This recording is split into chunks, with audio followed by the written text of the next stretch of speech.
This is an Elements That Move production.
Hello all, thank you for watching. If you've watched any of my other videos, thanks for returning. So this is video 3 and the final video of a series of my Epiphone ES-335 mod.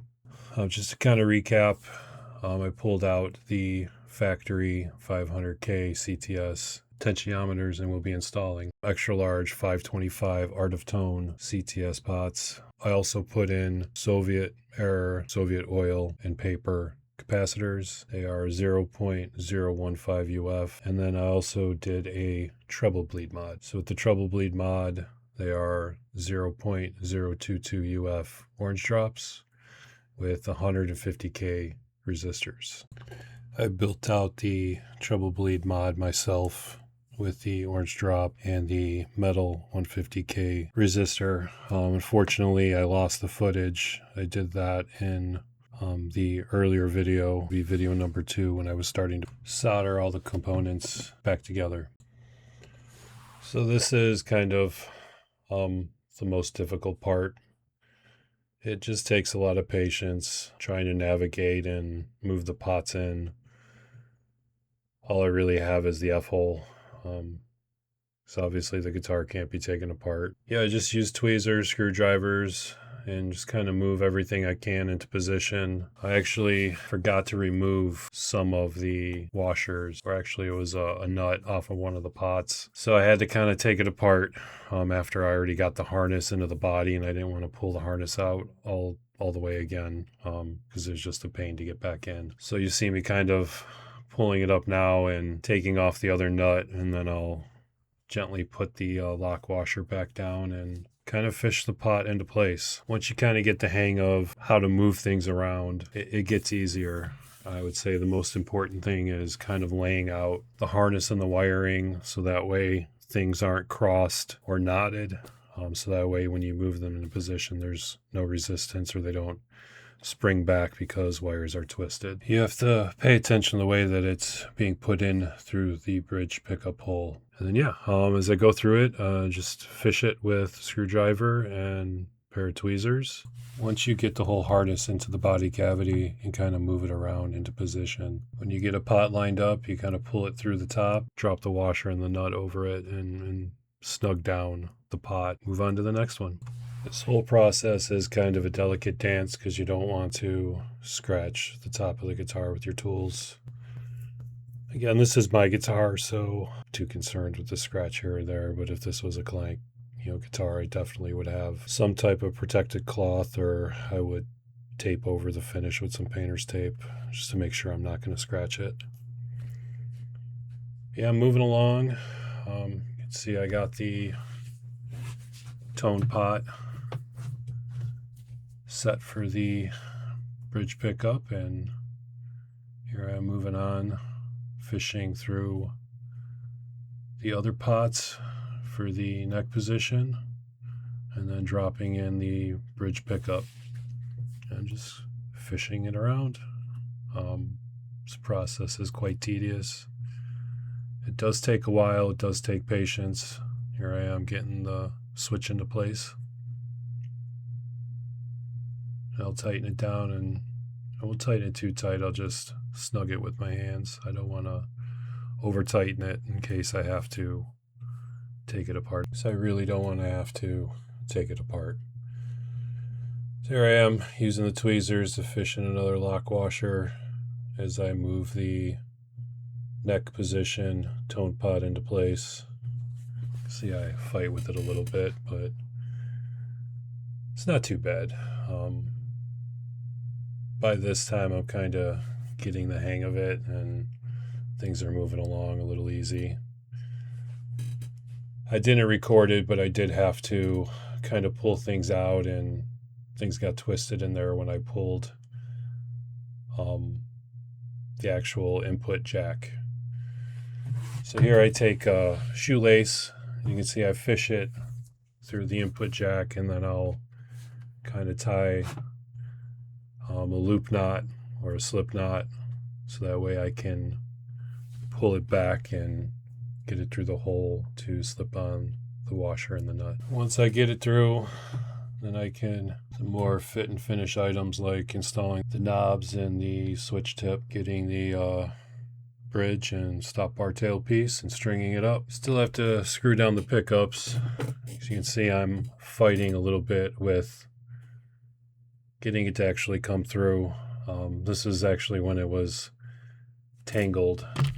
I was able to put it on the first time, but it was snagged inside the wire. I believe the hook on the back of the input jack that touches the tip of the cable was hooked around a wire. So I kind of had to drop out the tone and the volume for the neck pickup and kind of straighten things out and refish it through. But I didn't want to record that. It'd just be too tedious, too much. So I was just taking a pair of pliers and squeezing the ends of the pots together to fit the knobs on. The other pots were a little bit skinnier than these. They're just push-on knobs. I may eventually end up purchasing some actual Gibson knobs. Probably the same color and everything. They'll just be Gibson instead of Epiphone. More than likely the same thing with the truss rod cover. The tuners on this guitar are very, very nice. They're the Epiphone branded Clusen style tuners with really decorative ends. They're nice and tight. They work really, really well. So here I'm moving into the final stage. I'm gluing in the nut, and then I'm going to get it strung up, get it tuned, and then I'll be playing it before you know. I did try recording a before and after, so anyone watching this can kind of compare. So the first audio clip was me playing this guitar before the modifications. Then I'll have another audio clip at the end of the video. Starts out with the bridge, then I move to the neck position, and then I move to the middle position. Unfortunately, I'm running off of free software. I don't have a whole lot of money, so this kind of video editing and recording is pretty crude. I do apologize about that. Hopefully, as this channel takes off and hopefully I could start making money off of it, it'll open up the door for me to spend a little bit more money and actually get a subscription to some decent video editing software and upgrade my audio interface and potentially my computer. So that's all planned for the future. I'm self-taught with guitar, so I'm not by any means a good guitar player. I'm still learning. Something I've always wanted to do and something I always enjoyed, and recently, just over the past couple of years, it's something I've taken quite serious, and through the process of teaching myself a lot. And a way that I've kind of done it is modding these guitars has kept kind of that creative edge and kept me kind of dedicated and focused and wanting to stretch the boundaries of things. What kind of sound can I get out of this guitar? What kind of sound can I get out of that? I do have quite a few pedals as well. They're not expensive pedals. I typically buy the cheaper Amazon specials, but I put together a pretty wicked pedal board. And yeah, I just experiment with that along with modding the guitars. It's kind of a hobby in between working a full-time job and raising a kid. For someone who doesn't have a whole lot, and I can't stress enough how much I appreciate anyone who's here watching my videos and watching my content. Hopefully you can take something away from it, because that's really why I'm doing it. It's something I enjoy and want to share with this wonderful guitar community. Creativity is so important. Creating music and sharing is just something really, really important. And don't have a whole lot of means to do a whole lot, but this is something that I can do.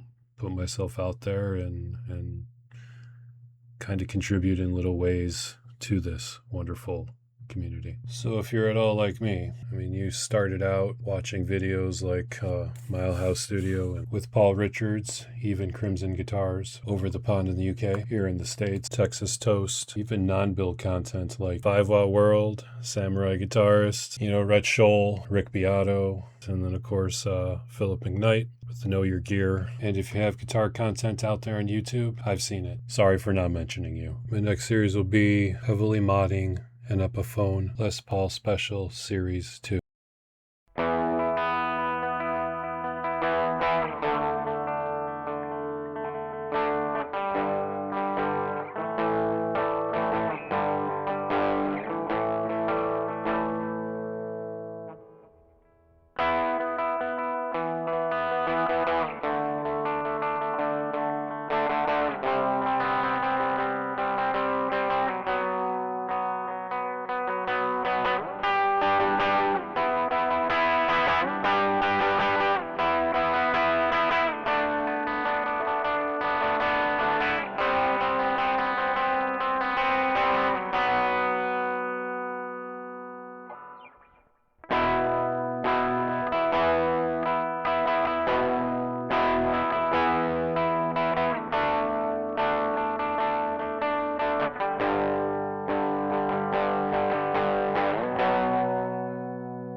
ETM Productions. Don't forget to like and subscribe.